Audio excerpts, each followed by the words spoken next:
Well, hi again, everybody. Welcome to another episode of 100 Yards of Football.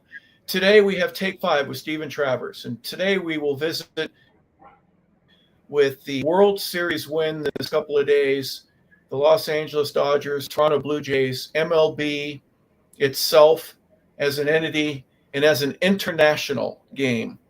This series, probably unlike many, had a number of different and very unique things, and many people, there are a few, Steven, who would say this is the most exciting 7-game series that they've ever been a part of, even if they're not rooting for the team.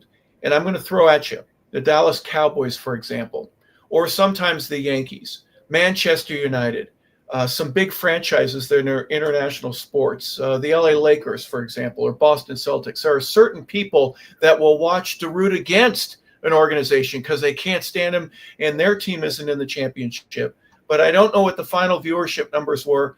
But you have to admit, Steven, it was not only a great series, but I think from a business perspective, it was incredibly successful as well. Your take on that? Yeah, I think baseball is back. I really think that this was the shot in the arm that baseball needed. And it started last year with a New York, Los Angeles World Series, which is always huge. But this year was even bigger.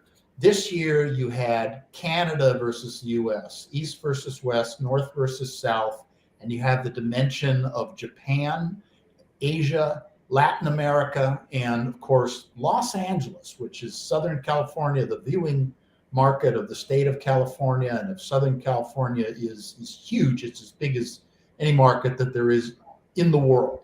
So all of those factors combined with, I believe, as a historian, the best World Series, the most exciting World Series ever played, a beautifully played series between two great teams, and in which the more experienced veteran team simply throughout the postseason made the smarter, better plays when the heat was on, and that was the Dodgers, and that's why they won it.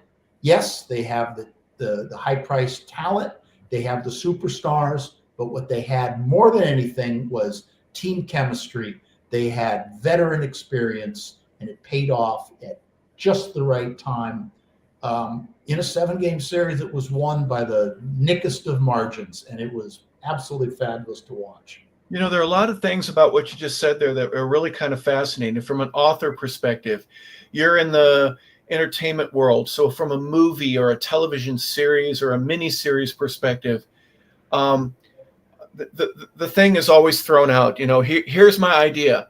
What do you think about it? And a producer or a director or somebody in charge might say, no one would ever believe it. Here's your script back. There are parts of this that when you write it out, and it wasn't this team wins at home, this team wins at home. It was a back and forth. Toronto wins game 1, Dodgers tie it and take home field advantage. And then they go to LA and win in the 18-inning game. And then they forget to show up for 2 games. And Toronto takes the series back from a home field perspective. They only need to win 1 in Toronto of the last 2, games 6 and 7, and they lose them both. And the final being in extra innings, you got to be kidding me. There's no one that would believe the script. Is that part of the reason why it was so exciting for you? And when you said baseball is back, in your opinion, and I think so too, it's been back, it's growing again because of the international. There's so many different parts of this that make it a compelling story that's not only great for Dodger or Toronto fans. I know Toronto fans are kind of, licking their wounds at all. They had a fantastic season. There is nothing to be disappointed about in Toronto. I think they're a year or 2 ahead of where they need to be. But long story short, Steven, your opinion on just the success of the series itself. It could have been 2 other teams,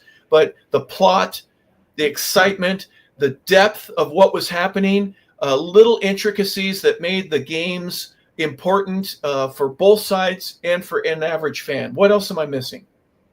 No, I think you hit the nail on the head. And as a baseball historian, what's great about a series like that is these plays keep happening, and they keep reminding you of something that has happened in baseball's glorious past.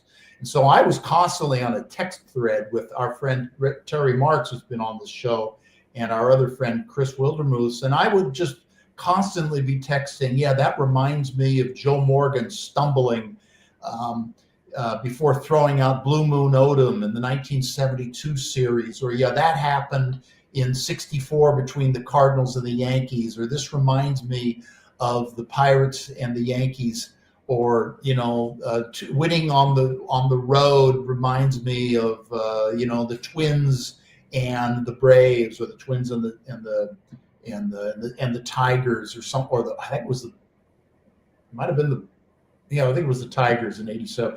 So yeah, there was all these plays that it's happened before. You have these two players tangled up in a catch in center field. Well, that reminds me of Willie Mays running into Bobby Bonds in 1970 at Candlestick. And even that was even mentioned by one of the players. He goes, yeah, I went full Willie Mays on him. I think Andy Page has said, because he had seen this famous play.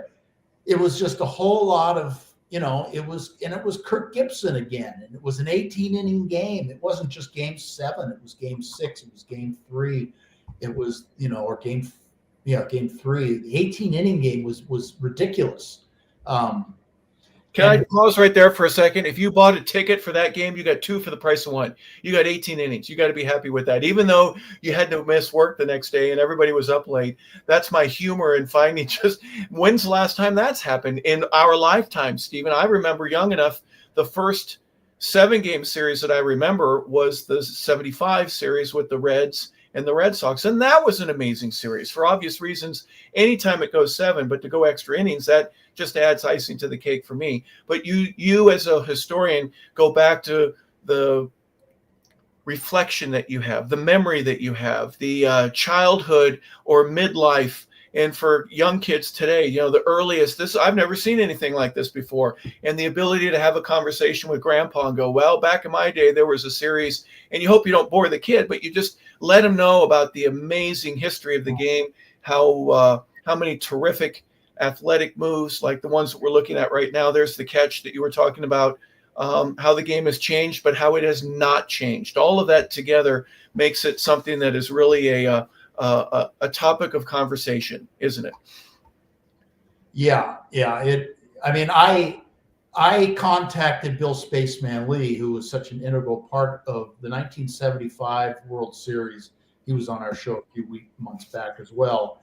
And, I said, hey, I think this is good, if not better than the 75 World Series. And I was thinking maybe Bill would be protective of that. He goes, no, ours was better. And he goes, yeah, we were thinking the same thing. He was saying, he and his wife, I think he said they listened to it on the radio, because Bill's pretty old school. And so if Bill Lee was willing to say that this series was as good as 75, and it had so many plays that were similar, players being thrown out at home plate being blocked, great plays in the outfield, great pitching, clutch pitching, double plays just when you need it. My gosh, there was power. And it was won by the traditional way that you win, pitching and defense. Yeah, the Dodgers have the power, and but they had a team that you win it because you have a team. It's a team game, and when you're up against a really great opposition like Toronto, and they were, you've got to come out with everything that you've got. Same thing in any sport. It's when the Celtics playing the Lakers and it's Larry Bird, Magic Johnson, or it's, Brady's got to rally the Patriots against the Falcons, and it takes everything that he and his team has to come from behind and to do it when the going gets tough. And this is what happened. Yeah, there's a selflessness that the ones that get the trophy, there's a sense of all the obstacles that they had to overcome, gratitude, but more than all of that, it's their ability to pull together at just the right time. Anybody that's played any team sport knows that even if you lose, there are times where you're as together as you ever could be. You may have played, excuse me, at the highest level that you're aware of, and you still lose by 2 runs, or you lose by a touchdown or two. But the togetherness that you end up establishing, not only friendships, but really and relationships, but also from a business perspective, you learn how to overcome things in a completely different manner. That I've always said that sports is fantastic at teaching young kids, young boys and girls, or midlife boys and girls. Doesn't matter. It surpasses the age.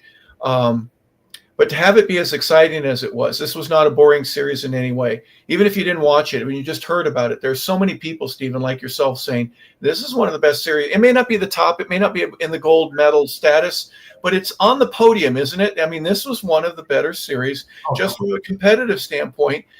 Whether you like the teams or not, it was a well played.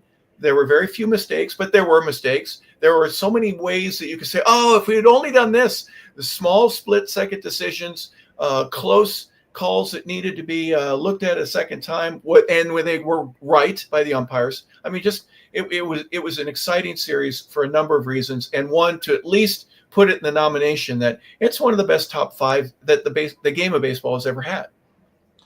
Well, as a baseball historian, I can ring them off with the top of my head. 1903, 1934, 1947, 1952, 1955, 1960, 64, 67, 75, and 91, Minnesota and Atlanta, and this one. And maybe there's one or two. Oh, 72. I throw the 72 series in there. But there's not many other ones. And the history of the Dodgers, and I'm a Dodger historian. I've written 2 books, Dodgers Essential and Dodgers Past and Present. Those 2 books were written roughly not quite 20 years ago. And so I know the history of this team and the history of the Dodgers. If you go back to Brooklyn and even in Los Angeles, is oftentimes a history of disappointment. They lost every time they played in the World Series from 1941 through 53, finally won in 1955. They get to Los Angeles and it looks like, well, all their fortunes have changed. Now they're going to win. So they win 3 straight, 1959, 1963, 1965. But then they lose 3 straight, 66, 77, 78. They win in 81 and 82, and then they go on a long losing streak. They don't even get to the World Series. And a lot of people are questioning the validity of the Dodgers dynasty. Are they really all that they're cracked up to be? There was a time in which I can remember an article in Sports Illustrated in which people would say, when you've gotten to the Dodgers, you're really in the major leagues. This is the major leagues. A lot of other teams are almost the minors in comparison. Dodger Stadium, they had their own plane. They drew 50,000 fans a game. It was all the celebrities were there, the weather, the palm trees. It was a scene. And then along come these other teams, and baseball changes and it splits into 3 divisions and wild cards, and the Dodgers are kind of left out. And their arch rivals, the Giants, win 3 straight, or 3 out of 6, 3 in 6 years. A tremendous accomplishment. And the Dodgers under Roberts, I think first under Mattingly and then under Roberts, underachieved. Fabulous regular season records year after year after year. The great Clayton Kershaw, they had great offense. They look like $1 million. They're drawing, sellout crowds, and they are getting smoked in the postseason year after year after year. They finally win in 2020, but who's paying attention? It's COVID. Then they finally put it together last year. This season, it starts, and people are saying they're going to be the greatest team of all time. They can win 120 games. They can surpass the 1961 Yankees, or the 1970 Orioles, or any number of great teams that you want to talk about. It really doesn't play out like that in the season, but they win their 2nd straight World Series. Now you're talking about a dynasty. So this is huge thing, a huge moment and it's a huge moment for baseball for the reasons I mentioned earlier. The game needed it. People in Japan with a huge audience and throughout Asia, which is an enormous audience, are Dodger fans and baseball fans. And the game, which has been looking for relevance on the international level to compete with basketball, football, and soccer. And I think they've accomplished that, or they are accomplishing that. And you can thank the current situation. Ohtani, Yamamoto, everybody. You hit a lot there, and I'd like to go back just a little bit. You mentioned how the organization struggled mightily early on in its history back in Brooklyn. The Yankees were the toast of the town, and the Dodgers, even if they were good from a competitive perspective, couldn't beat the Yankees for decades, and they were dem bums. Talk about that aspect of it, where there's a lovable, likable, but wait till next year, every year for the Dodger fan, which is a small Brooklyn community compared to where the Polo Grounds and then obviously the Bronx. But it was a regional, very, very small market share that you had, almost the equivalent of what Baltimore would be along the East Coast. If you did a comparison between Washington, Philadelphia, New York, all the way up to Boston, much bigger markets. Baltimore is kind of a small footprint.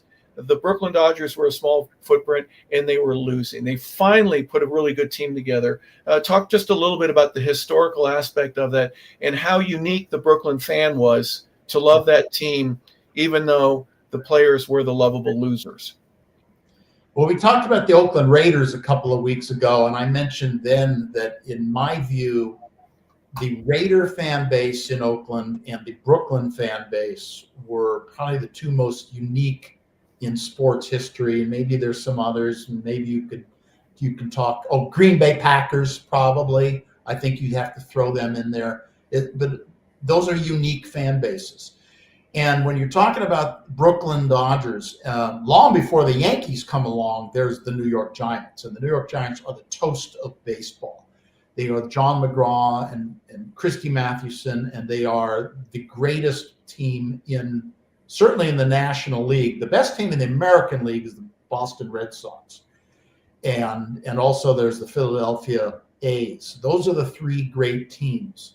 And the Dodgers are known as the Daffiness Dodgers.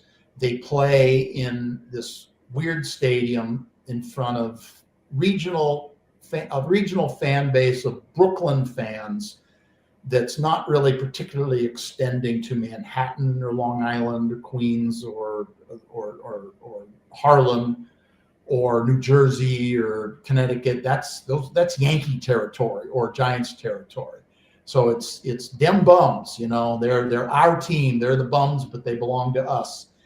And the Giants are just killing it. They just kill them. But finally, the Dodgers, under Leo DeRocher, win a pennant in 1941, but they get killed in the World Series by the typical Dodger way, a pass ball, that opens the door for the Yankees to rally, and they rally, and then no one can stop the Yankees. That's just the way the Yankees are. Jackie Robinson comes along, but here comes Casey Stengel and Billy Martin and Mickey Mantle. And who can stop those guys?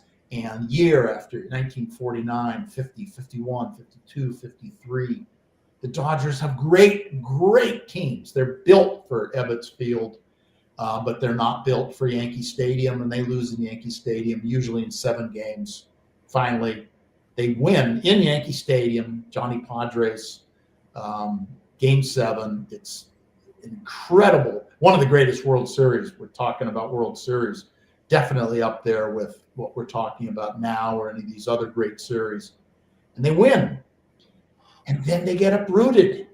And the entire dynamic of who the Dodgers are as this weird little Brooklyn baseball team, and now they become this national, glamorous Hollywood concoction of Sandy Koufax and Don Drysdale and Dodger Stadium and 55,000 fans and a Dodger Nation, and they sweep the Yankees, and it's, they become this unbelievable entity of sports, up there with the Dallas Cowboys or the Yankees or the Celtics or any sports organization that you want to talk about, Manchester United.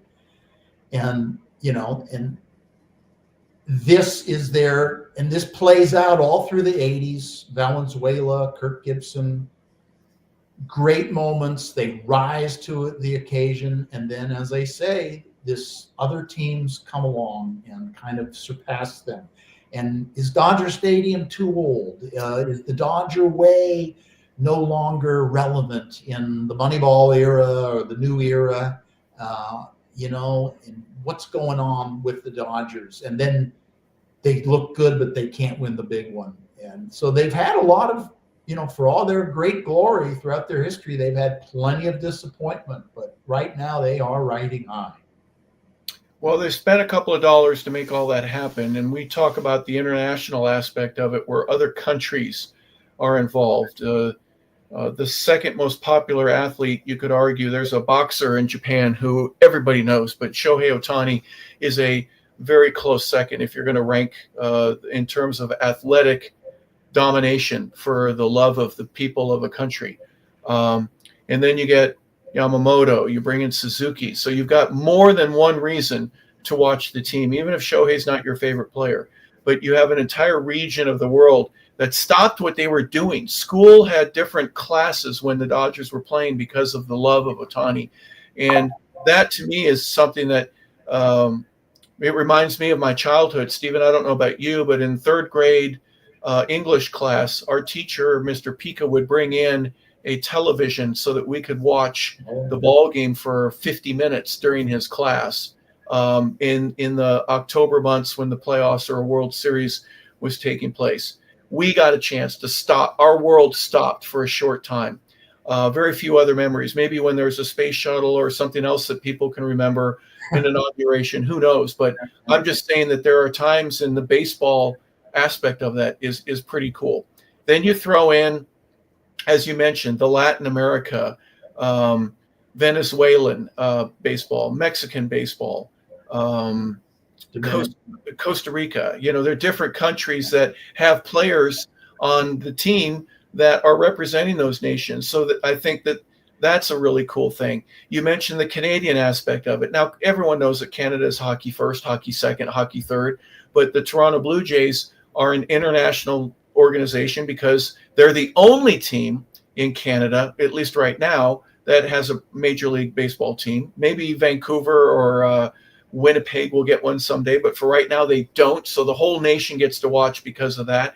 And then folks in the States maybe tune in. They're not my favorite team. I don't like them, but I still want to see a really good game of baseball. And you had all of that come together. So at the box office, I think the network itself and Fox, the ESPN coverage, MLB coverage, they may not have maxed out, but I think every one of them is smiling in that our viewership was up to the point where we did a good job this year.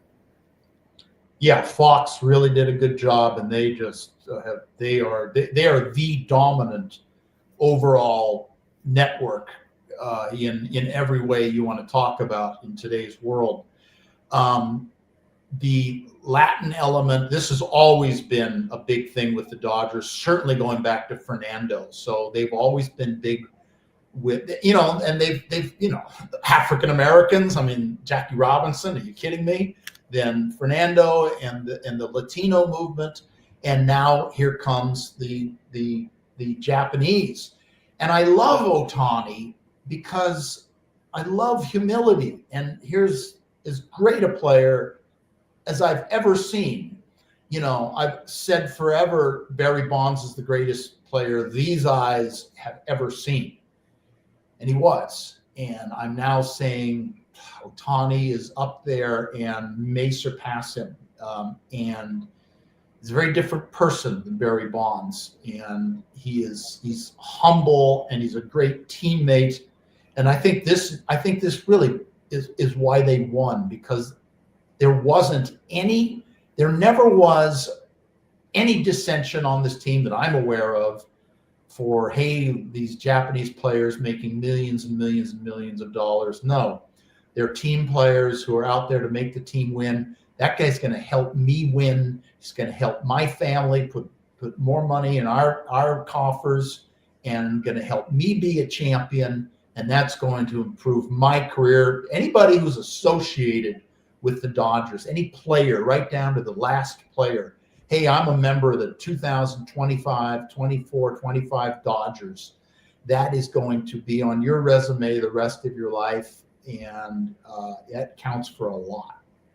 Let's stay on Shohei for just a second. For those that may not know this, he signs an incredibly large $600+ million contract, and during the press conference that they have for the signing, Freddie Freeman is off in the corner, and I found this out secondhand, not firsthand. Freddie didn't tell me this, but when the lights were turned off, the cameras were turned off, the microphones were turned off, and the press conference was over, Freddie walks over to Shohei to shake his hand and congratulate him. He's not doing it because there's a bunch of people wanting to take photographs of it. He just wanted to be a cool guy. And just, hey, you're my teammate. We're going to be friends for a while. You did a great job. Shohei gets him off in the side and says, I need to ask you a question. Sure, what's up? And he pulls him away so they can talk privately. He says, if I get on first base, I don't know what the batting order is, but if I'm ahead of you, would you have a problem if I'm on first base and try to steal second? And Freddie says, no, why on earth would I have a problem with that? And he goes, okay, I just want to let you know, I might steal a base. The guy that I played with previously had a problem with that. And so it immediately told me he's thinking about his teammates. Then he defers a tremendous amount of his money so that the club can keep it to sign some other players. Yeah. That's a unique situation. There are a lot of guys that would talk about doing it, but Shohei actually did it and didn't need to. He could have really held the Dodgers underwater with a millstone in terms of their ability to sign free agents. So you're mentioning teammate things and characteristics. I am too, I guess. When he goes up to the plate every single time before the first pitch, he'll just have a quick little nod with the umpire. Yeah. Most players will do that once during the game in their first at bat. In other words, but Shohei shows respect. Mm-hmm. There's a very Asian, Japanese specific politeness to the game that he exudes that makes him approachable in a way that a lot of other superstars aren't. And that to me is a huge difference maker. When my superstar pats me on the back and others don't, and they sit in a different part of the locker room, there's a separation as opposed to a togetherness. And the guys liked each other, and they all talked about that during the championship. We love each other. We will look out for each other. We are a team, and we know that we're better when we're all playing together. Steven, any of that resonate with you? 100%, because I've seen it. First of all, Ohtani dealing with the umpire. Remember, he's a pitcher, so he needs to deal with the umpire from the standpoint of being a pitcher as well as his offensive situation. Ohtani, and then you talk about the clubhouse. I've seen a clubhouse where Barry Bonds is sitting in a cubicle that is in the corner away from everybody with a giant stanchion in front of it so no one can see him. You have to walk around the stanchion. And then when you get there, you see his entourage. There's three of his people, in that cubicle, and it seems impenetrable, and it was. And I don't think that's the situation with the current team.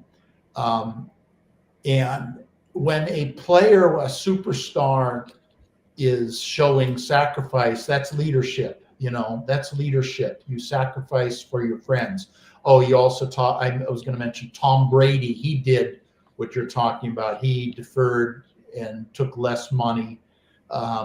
So his team had more money for a tight end or a defensive back or somebody throughout that period where he was with the Patriots. And that's one big reason that they won and won and won. And I think the Dodgers are probably going to win a lot more throughout this decade because most of these guys are in their prime. Their key guys are in their prime. There's no reason not to expect Ohtani, Yamamoto, Freeman, and several others not to continue to be. And some of these players are going to get better. And Andy Pages, who had a poor offensive series, but he's a pretty good ball player. I think he's going to become a really good ball player. And I think he gained confidence at just the right time because he was having a poor series and then he makes a key play and everything's wiped out. And I think that will play towards his psyche. And there are other players, Will Smith is a great player. Max Muncy is an outstanding ball player. They have, and Mookie Betts, they've got pitching. I think the one thing that they probably need to do is they need to find a real lights out closer. That was the one area that they had problems with. Trinan was a very good closer a few years ago, and he's past his prime. So I think that's probably the one area that they're going to need to shore up. And every team has one or two glaring weaknesses, but they still get there regardless. Mike Scioscia was recently a guest, and we talked about the Shohei rule is what he's calling it. Good for baseball, bad for baseball. I'll ask you your opinion. If you don't know, if you've been under a rock, Shohei Ohtani is one of the best hitters in the game. He's been leading the league, or at least the National League for last couple of years for home runs. But he could also hit for average. Now this year it dropped a little bit, but as a batter, as an offensive player, you could stick him in right field. They don't, but they could, or left, and he could play. He can play every day at the plate, and he's the every fourth day pitcher with 98 mile an hour fastball and a great curveball. When he's pitching, the rule is that a normal pitcher, when they're done, if he gets removed in the fifth inning or the third or the ninth, it doesn't matter. He's out of the game. But Shohei still gets to stay in and bat. And that's one of the things that people say, it's only one player. You shouldn't change a rule for one. If every other player has to come off the mound and is officially removed from the ball game, they can't go back in any way, shape, or form. But Shohei can still hit. You're first and foremost, before I go any further, what's your personal feeling about that one? Well, I'm not in favor of changing the rules for. Isn't he considered? Well, don't they have a designated hitter for one of the other players? He is the designated hitter, whether he's pitching or not. But when he pitches, he also bats. But when he's removed from the game, yeah, I get that. The rule allows for him to stay in the game as the DH because he's both. He's the only guy that can do both right now, and that's what makes us so unique.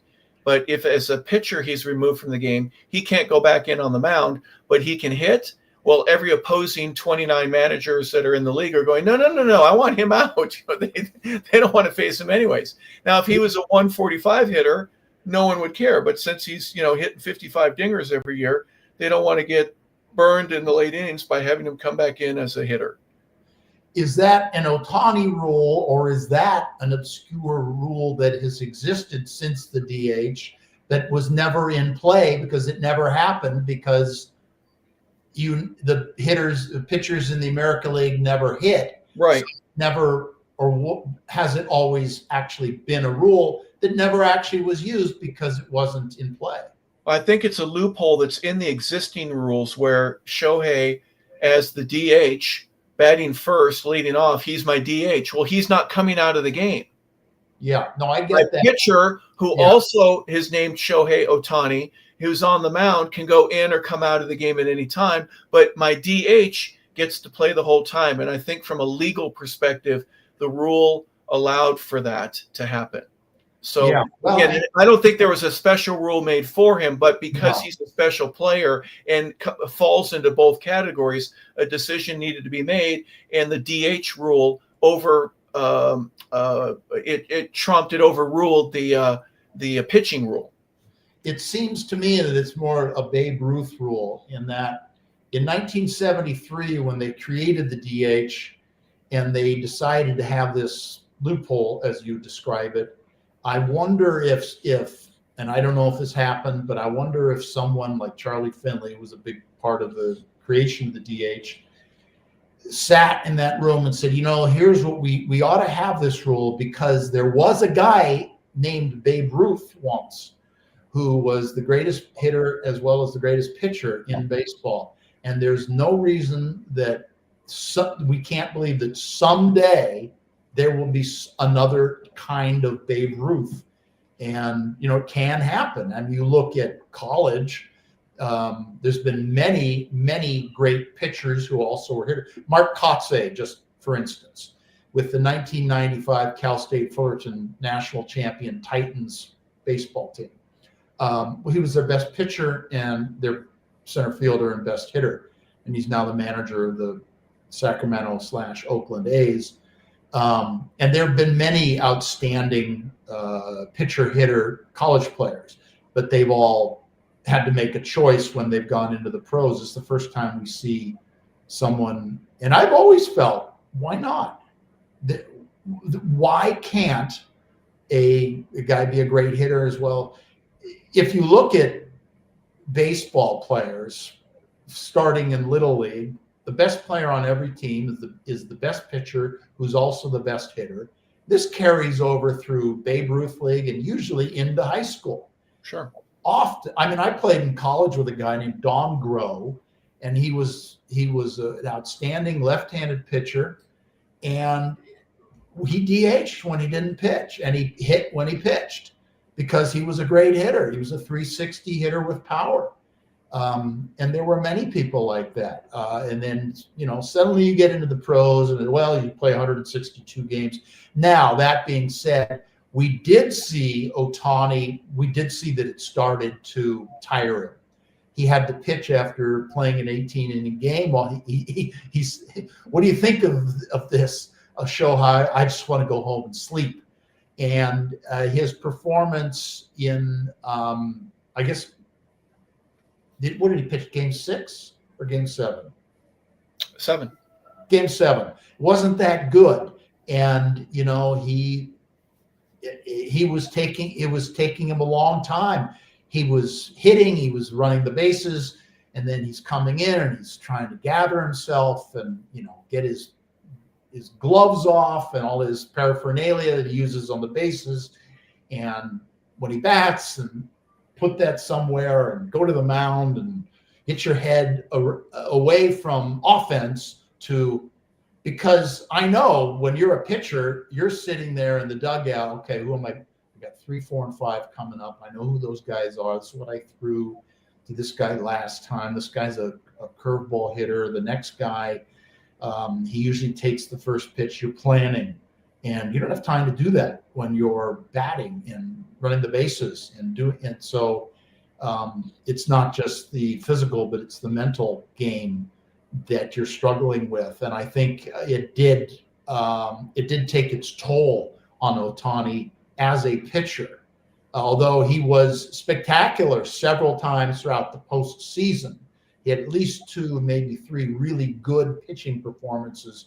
Let's not forget, you have to beat a 2 out of 3, then a 3 out of 5, and then a 4 out of 7 league playoff series before you even get to the World Series. You have to be outstanding just to win your league title, which they did. They had to beat some good teams, and they swept the Milwaukee Brewers, best team in baseball with a winning record as far as their record was concerned. And they did it on the road. They played in hostile environments. So it isn't just this World Series that was so exciting. It's not the same as it used to be, where you won your league and then you played the World Series, or even you won your division, you won a 3 out of 5, and then you went to the World Series. You have to go through a real gauntlet. And it's like that in college football now and everything. It's very hard. Yeah, I know. I'm a hockey fan, so when I understand the announcers, when the Stanley Cups begin, They say this is the most treacherous path to a championship you could ever have. You have to go through four-game series where you have to win 4 games. They're 4 out of 7. Possibility of 28 games that you may play in order to get to a Stanley Cup final and win it. But you need to win 16 in the playoffs, and that's not easy to do for anybody. I know basketball has the same type of a playoff pattern, but it makes sports great to be able to analyze and break this stuff down. The series itself, let's talk about the business of it. You mentioned Fox a little bit earlier. Joe Davis and John Smoltz, the other announcers that were out there, the podcasts that have been done, the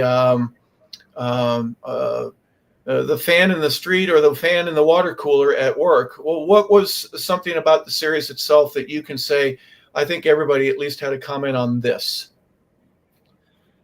You know, great pitching and great defense is always compelling. You know, I mean, for me, Rojas, it's a ground ball. You've got to get the guy at the plate, and you have a ground ball to the second baseman, and he stumbles. He's like, oh no. And then he recovers. He still has that veteran mentality, and he makes Steven, real quick. Just for this is the bottom of the 11th inning, correct? Bases are loaded, 1 out, and the batter comes up and hits the ground ball. Go ahead from there.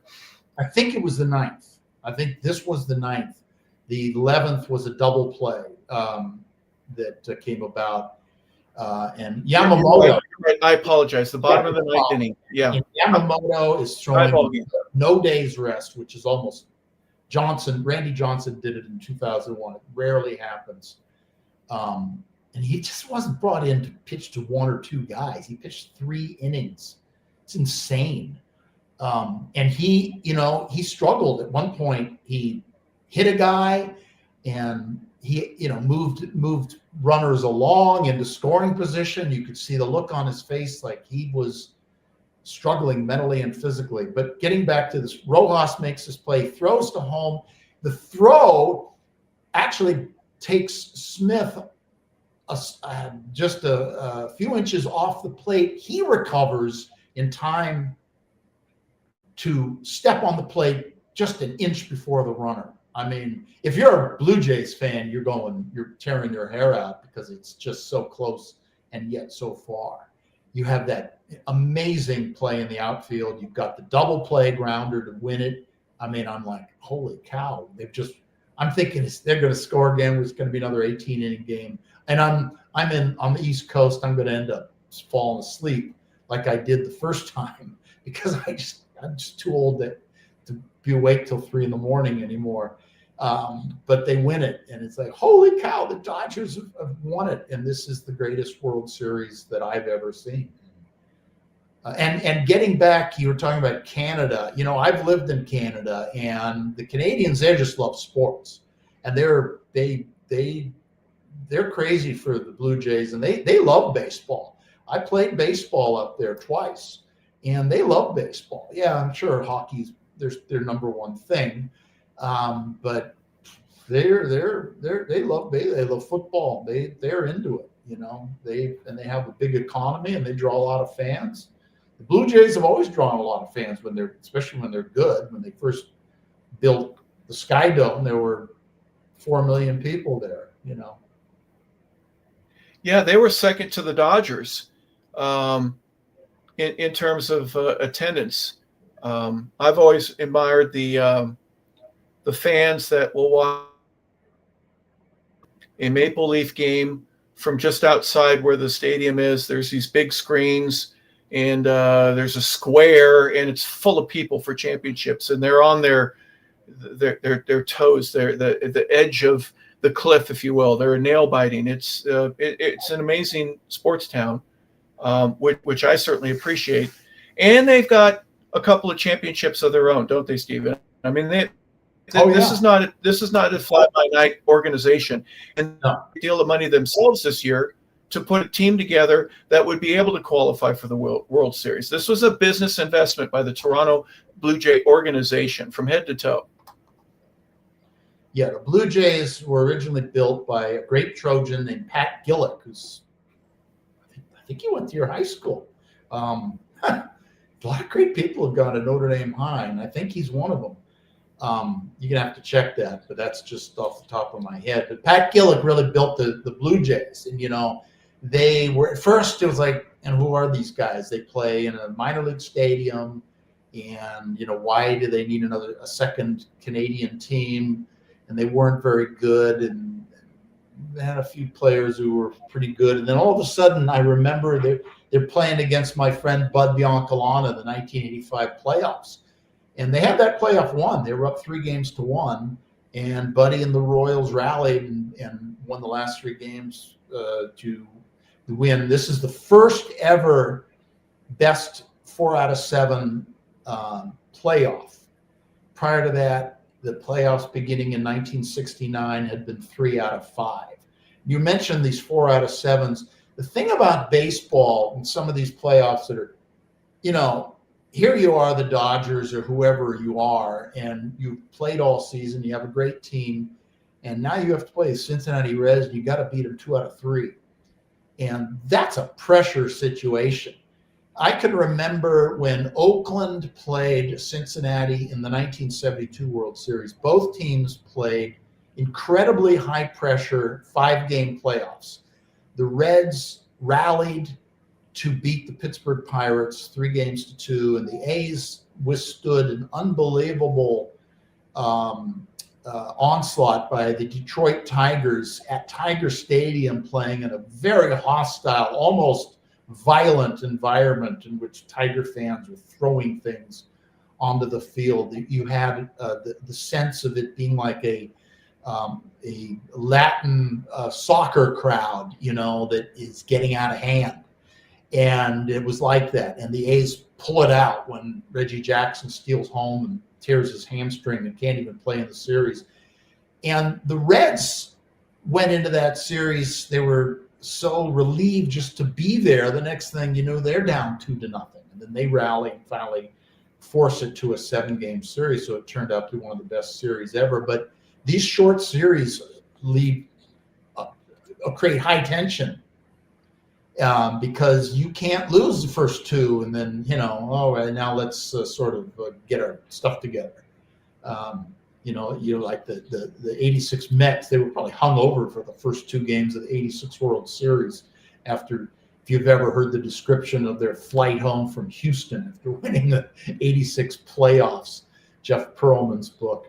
But anyway, so baseball has a lot of unique aspects to it, and it's a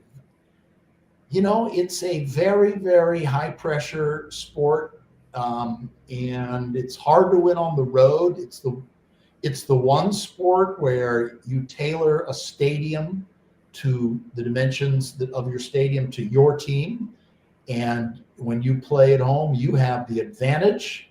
No other sport has an advantage. Basketball doesn't have an advantage. Football doesn't have an advantage. You're playing on the same regulations, the same dimensions, and with the same, you don't have an advantage of automatically getting the ball last because you're the home team. You are if you win the coin toss and defer, but that's not because you're the home team. Baseball, you're the home team. So when the Dodgers are in Toronto in that hostile environment and they can win, kudos to them. Yeah, absolutely. The bad guys won. Logan, if you want to join us here real quick for this one, I want to have a little fun with this. Are the Dodgers the bad guys, or is it always going to be the Yankees? Is it the Red Sox? Is it a couple of other organizations? The reason I ask is because for the health of the game, you want to see the Pirates. You want to see the Kansas City Royals. You want to see Seattle. You want to see Florida have a chance and an opportunity. And the way that the money's being spent right now, it's not even. So I'll begin with, first and foremost, let me pause for a second on that. The bad guys won. Where'd you pull this up, Logan? Yeah, so this was the Jeff Pearlman book that Steven was just talking about with talking about the 86 Mets and, of course, their, we'll just say raucous behavior behind the scenes on the way home and whatnot from that World Series. Famous tale there that you can go watch videos and read articles about. But going back to your question, Harper, about the Dodgers, I think that they are the new let's say, villains of baseball, right? The bad guys. And, I say that because you mentioned earlier, Steven, that it had been a while. It had been quite some time since the Dodgers were even in the World Series. There was a long stretch between their last title and even making another appearance. And kind of in that meantime, that's kind of when we saw, the rise of the Yankees, especially in the late 90s. They took over early 2000s. And I say that because there's kind of stretches with both those clubs, I realize, because like you mentioned, Dodgers had a stretch of not going to the World Series. Now the Yankees are in the way of that stretch. I know they appeared last year, but in terms of taking home the trophy, it's been 15 plus years for the Yankees, which is not like that ball club at all. Franchise records will indicate. So I think, I think Dave Roberts said whenever they closed out the championship series against Milwaukee, he said, all right, let's win 4 more games and ruin baseball even more. So they've kind of embraced that villain role. And, for teams who are against it, you love to root for someone you hate, right? You say, oh, man, I hope you lose every game. I hope, that you guys don't even make it to the playoffs, let alone to the World Series. But it adds an intrigue. And as you were talking about earlier with the ratings, I believe just Game 7 alone had around 50 million views worldwide. And like you said, this very big international market than maybe we've ever seen, with, like I said, a team representing the United States and California with a worldwide fan base already with the Dodgers. The Toronto Blue Jays, who you said have a passionate fan base up there in Canada and all across. And really just it's not just Shohei Ohtani. Obviously, he's the leading factor, but you saw, other great players like Yamamoto, who won the MVP award, who did tremendous things, and both those gentlemen coming from Japan, and just the international flavor for this World Series to kind of cope along with the tremendous, play we always love seeing, series go deep, Game 6, Game 7, and, the 18 inning brouhaha that we had in Game 3. That the craziest stat that I've seen about this, I don't know if you guys have. So I believe it was Brad Paisley who sung the national anthem prior to Game 3 when it went 18 innings. Yeah. So the last time a World Series game went 18 innings was with the Boston Red Sox and the LA Dodgers back in 2018 when Boston won that series. And guess who sung out the national anthem of that 18 inning game? Brad Paisley. But you know who won the pony? It was Brad Paisley. Yes. So he, if you want your game, if you want the price of your ticket, just see who's doing the national anthem before the game. If it's Brad Paisley, lock in, get some extra nachos, and you'll be set. Yeah. The state of the game, Steven, there are some smaller market teams that are basically now farm systems at the major league level for their players to be sniped away by the bigger clubs to spend. I'm going to kind of pump my brakes on this one a little bit, because Toronto, yes, it's a bigger market, but they're certainly not. They're not Boston, New York, Los Angeles, or San Francisco. They made a decision to spend. And before you know it, about the All-Star break, they're right there with the Yankees in leading the division. Mm-hmm. And then they took over in the second half of the season. And next to Milwaukee, they had a great second half, and they earned their spot to be there. My question to you is, what do you say in regards to some teams that would argue, well, we don't have that money to spend. We just don't have. Well, why not? Because our fans aren't going to come. Well, why not? Because we're not spending. We don't have great players. What's your opinion on that resolution of, well, there's only 4 or 5 teams and they're going to ruin the game because they're always going to be good, and the other 25 or 20 teams that are going to struggle will continue to do so because they just don't have the same money? I'm going to push back on that a little bit. First of all, let's just take the Pittsburgh Pirates. God bless them, but the Pittsburgh Pirates have just not been very good for 100 years, 120 years. They had a couple good teams with Honus Wagner. They were lousy after Honus Wagner. They were lousy in the 20s, lousy in the 30s. I think they finally won a pennant around 1938. Then they were lousy again for another 22 years. Then they were pretty good with Roberto Clemente and really good in the 70s. Then they've been lousy again pretty much ever since. They're just not a great organization. The Cincinnati Reds have been kind of lousy throughout most of their history. They won a World Series because the Black Sox threw it to them. I think they went to a series in 1940 and were swept in 4 games by the Yanks, and they were lousy again until the late 50s when they got Frank Robinson. They won a pennant. They contended in the 60s, and they had a dynasty in the 70s. And they haven't been heard from much since.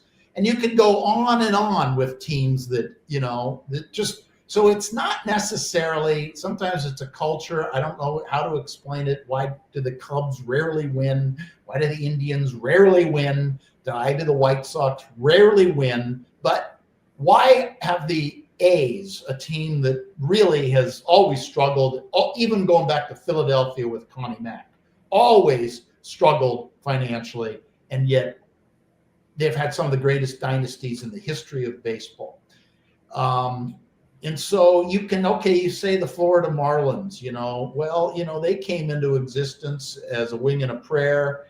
And, they won a World Series in 1997, and then they broke it up and they built it back up. And they won again in 2003. So they won a couple World Series.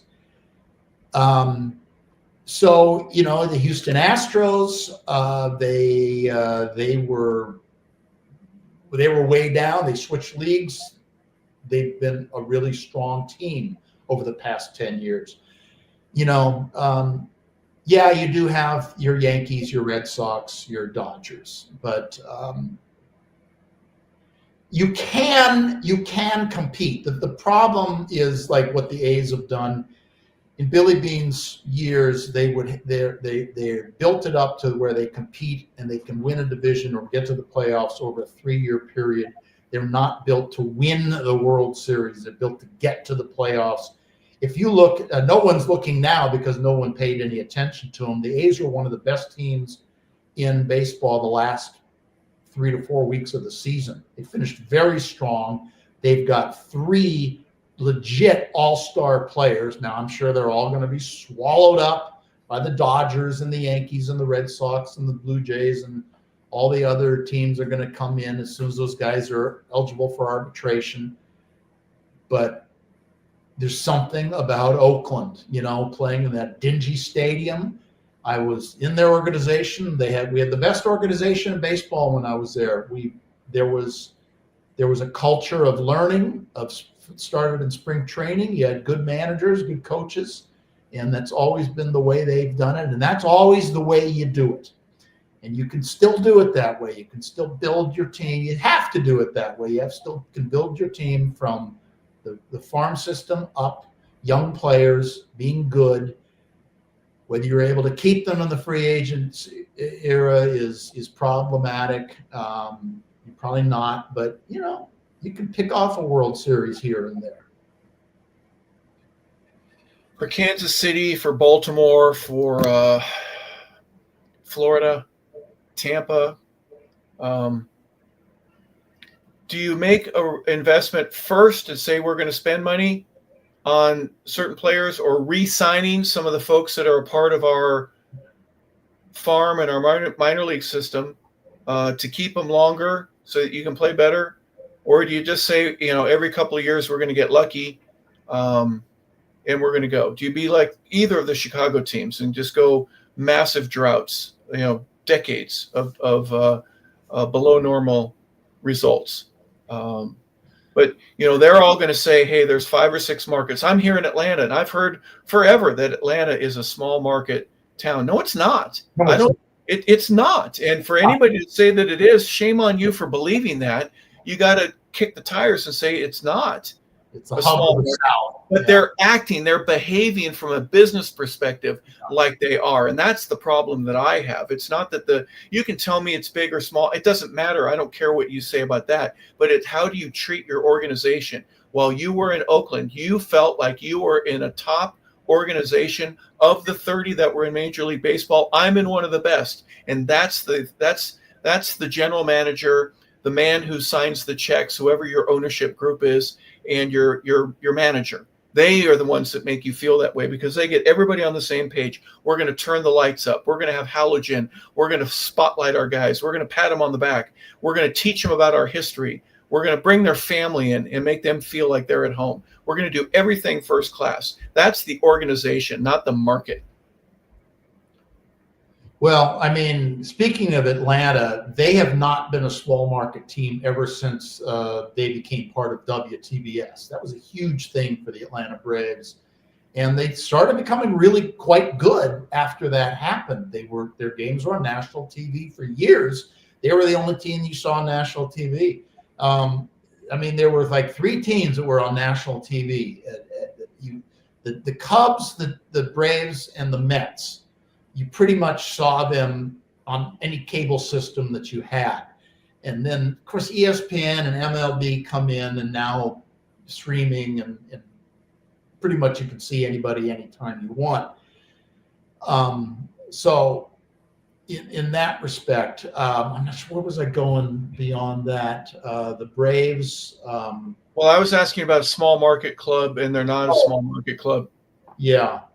Yeah, and I agree with you that the Braves are not small. And it's certainly since the Olympics came to Atlanta in 1996, that was the end of Atlanta even possibly being considered a small market club. No, I know what I was going to say. When you get a young player, and let's stick with Oakland, Barry Zito, okay, a guy I've been trying to get on this show, a young, exciting, outstanding Cy Young Award-winning pitcher. From the moment he big star at USC, he comes through. He's a first-round draft pick. Everyone's expecting big things. He has a huge playoff against the Yankees in his debut. He wins 17 games in his next year. He's a 20-game winner, wins a Cy Young Award, and he's fabulous. But you can't sign him. He goes for the big money to the Giants. And I don't know how you get around it, but here's what you would love to be able to do is to sign the Barry Zitos of the world, the guys who come up and the fan base loves them.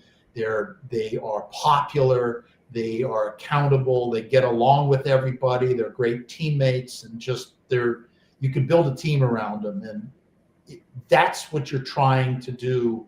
If you can sign that guy and figure out a way to get him a long-term contract, and whether you have to just in his rookie year anticipate that he's going to be that kind of player and say, okay, here's a 10-year deal.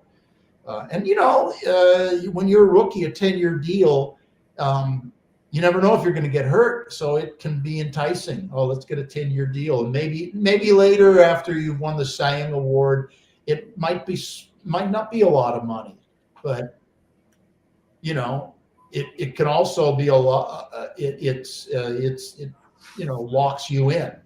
So maybe that's what you have to try to do. No one's really done that in terms of the small market teams keeping their great players. Mike Trout stayed with the Angels, although I don't think the Los Angeles Angels, especially when Trout first came in, would be considered a small market team. They were part of the LA market, and they were really good at the time, and they were drawing big crowds and doing well with television revenue. So that was one of the reasons they were able to keep Mike Trout. But yeah, that's really, as far as going after the big time free agent guys who were, the Shohei Ohtanis, it's probably too much to ask of the Florida Marlins or the Pittsburgh Pirates or the Cincinnati Reds. But, when a good young player comes along and you identify him, say, okay, there's our marquee guy, there's our team player.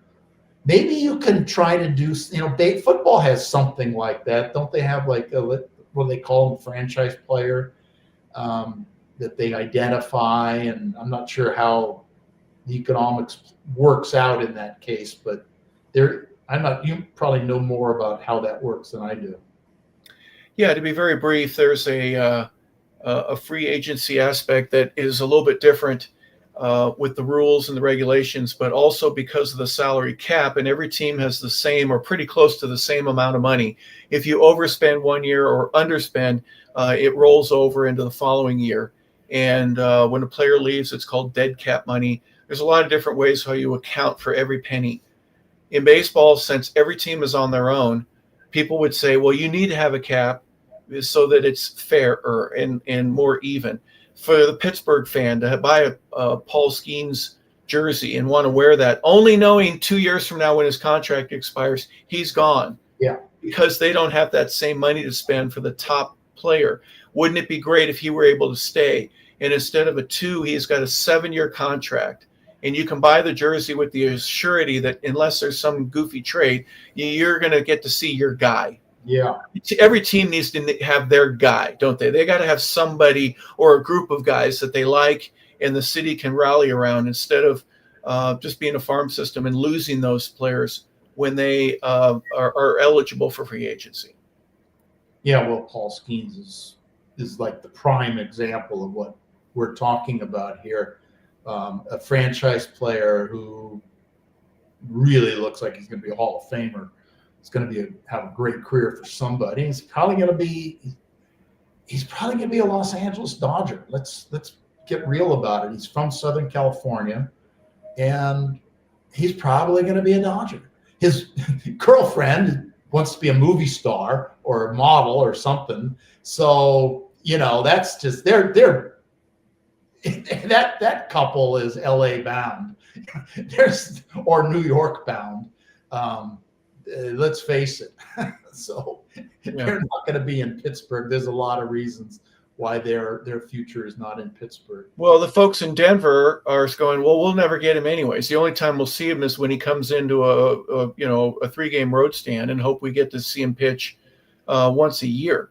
But it's part of the problem itself that there's always going to be problems in everything. But how do you figure it out to where it's better? I don't know. If a team decides to spend more, Los Angeles, both New York teams, sometimes in Chicago, Philadelphia certainly showed that they're in the market, and now Toronto. And you look at the results that both of the 5 teams that I mentioned were in the World Series this year.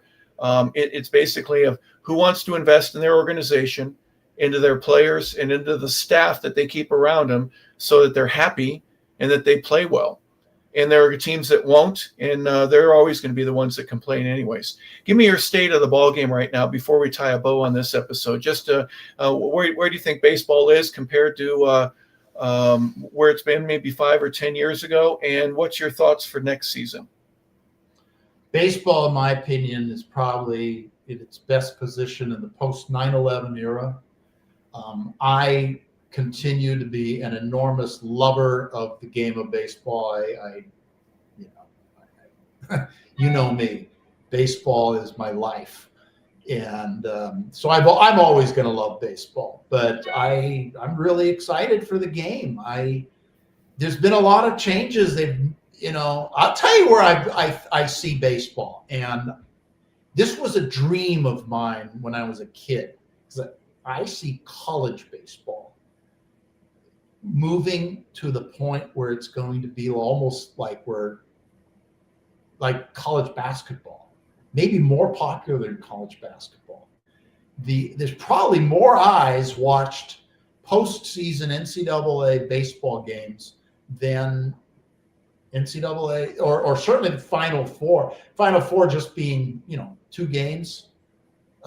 As compared to the College World Series, which is an extravaganza of games over 10 days. It's a huge event, and I've been to it, and it's the most insane thing I've ever been to. And certainly college baseball, you look at Paul Skeens, what the excitement of everyone knew who he was. So that's where I think baseball is going. I think it's probably being affected a little less by NIL and not so much transfer portal. Probably less transfer portals than the other sports. I think college baseball is the future. Maybe that's just a hopeful dream, but it's grown a lot, and I think it's going to continue to grow in its popularity. Well, certainly a peak of major league level, or at least peaking, going in the right directions. There's been some dips and valleys, and I know the market makers, so to speak, and the networks and the production, who they would like to have. Obviously, big markets, but a lot of times if you have a smaller market, it's okay. And people will watch just because it's a team that they don't get a chance to see very much. And you at least meet, and in many respects, you exceed the expectations based on that. For the Atlanta Braves, for example, disappointment at the All-Star break, knowing that we really don't have a chance. And by the second week of August, that was certainly proven to be the case. There's no way we're going to have a chance to make it in the playoffs. We just don't have it. For other organizations like Miami, they, hey, we'll take advantage of our young kids, and we're going to play even better. Going on a hot note, you mentioned the Oakland Athletics being one of the best teams in baseball the last 2-3 weeks, just from a winning percentage and trying to put things together. So that always is exciting. You've got guys that got hurt this year that will be hopefully healthy and ready to go into spring training. So there are a lot of good things and positive reasons every year why your team in spring training has a chance. And, just like the Cubs, wait till next year, right? There's a lot of folks that are doing that. But in the meanwhile, Steven, let's just put a bow on this one. The Los Angeles Dodgers, the Toronto Blue Jays played a 7-game series. And as I mentioned from the beginning, that goes into extra innings and it turns into one of the classics, one of the best of all time. Epic. That's the word. Epic.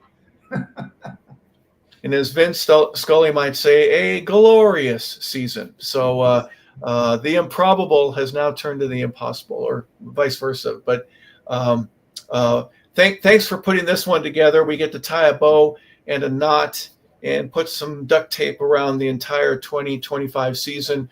And then we get ready for 2026 in January and early February when training camp gets together. It's hot stove season now. They'll be looking at signings and where players are going to move and who will be the next free agent and who is at the last year of the contract that should we re-sign. Lots of cool things like that.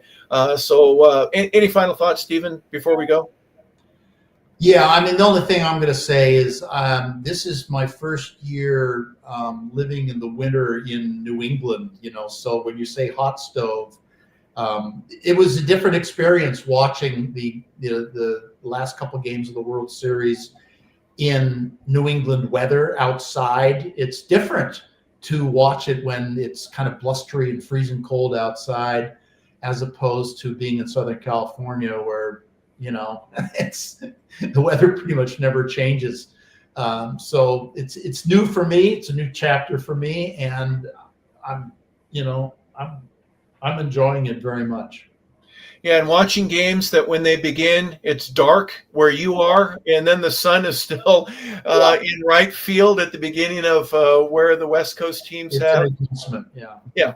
There are all kinds of different ways of looking at it. But as a Westerner, Steven, you know that on Sunday mornings during the NFL season, it's 10 o'clock in the morning, and you may be still reading the paper or doing some morning chores, and they have opening kickoff, for most of the East Coast games, starting at 1 o'clock out this direction.